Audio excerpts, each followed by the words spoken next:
I came home expecting noise. Shoes by the door. Voices echoing down the hallway.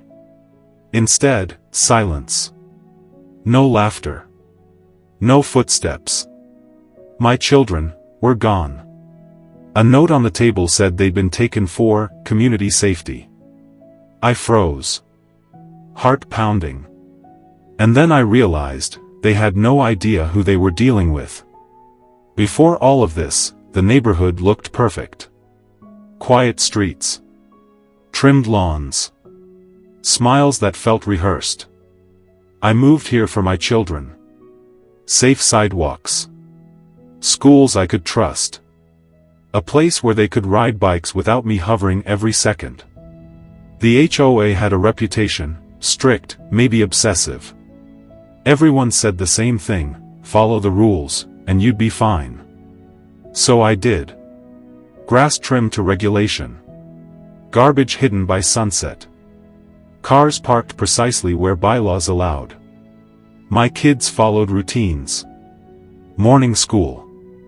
Afternoon homework. Evening play. Laughter echoing down the hall.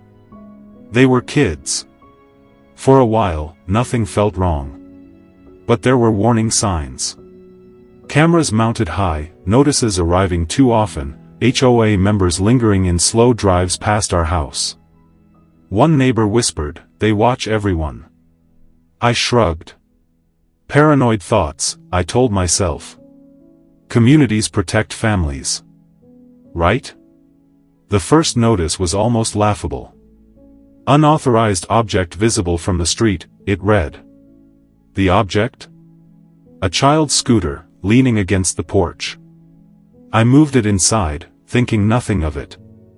2 days later, another notice. Printed, formal, clauses highlighted, a fine attached. I called the HOA office. Calm. Polite. The woman on the line spoke as if I were the problem. Compliance prevents escalation, she said. The word escalation echoed. After that, notices multiplied. Noise complaints. Allegations my children were disruptive to community standards. One notice even claimed they were unsupervised, while I was standing outside. I requested a meeting. The HOA president smiled the whole time, smiled while threatening fines, smiled while implying they could remove privileges at will. I didn't argue. I listened. Nodded. That seemed to frustrate him more than any anger could. As I stood to leave, he leaned forward. We take community safety very seriously. Especially when children are involved. It wasn't concern. It was a warning. After that, things changed. They didn't just monitor me, they watched my children. Unfamiliar cars parked across the street. Phones lifted when my kids played outside. Emails mentioning child-related disturbances sent to the entire community. One afternoon, a man approached my son while he rode his bike. Where are your parents? When are you home? I filed a formal complaint. Professional. Polite. Response came within hours. I was accused of harassment. Soon, minor incidents were reports, a tripped child, laughter after, quiet hours, even harmless shouting. Normal childhood became a threat. Community safety. Liability concerns. Preventive measures. Words designed to intimidate. But I knew enough about power to see preparation. I stayed calm. But I couldn't predict how far they would go. The morning was ordinary. School drop-off. Homework reminders. I promised I'd be home early. I wasn't. Pulling into the driveway, everything felt wrong. No bikes. No backpacks. No sound. Inside. Outside. Phone. Nothing. Panic crept in slowly. I called the school. They were picked up, the secretary said. By whom? Pause. Then. They said they were authorized. They have paperwork. Paperwork. I drove straight to the HOA office. They were calm. Confident. Smug. The president slid a folder across the table. Dense legal language, custody claims, emergency safety notices. This is legal, he said. Your children are being held for their protection. I asked their location. He smiled. That information isn't available to you. A chill ran through me.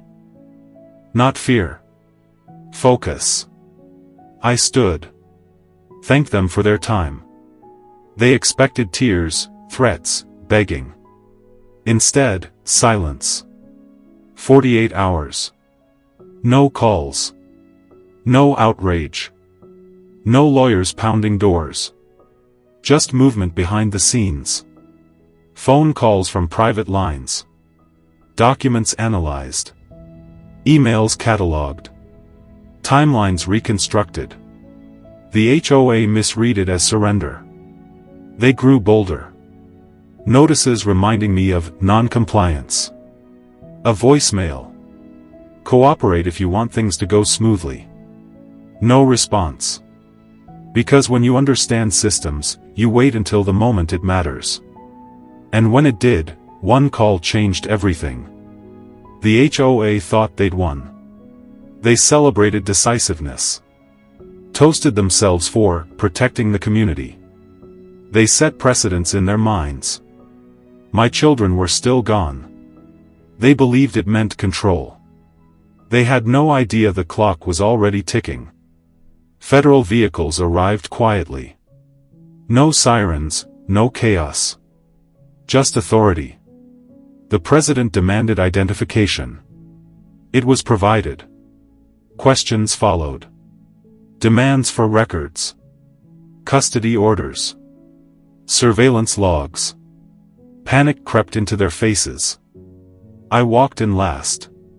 Quietly. Calmly. Good afternoon. I am a federal judge, I said. Color drained from the room.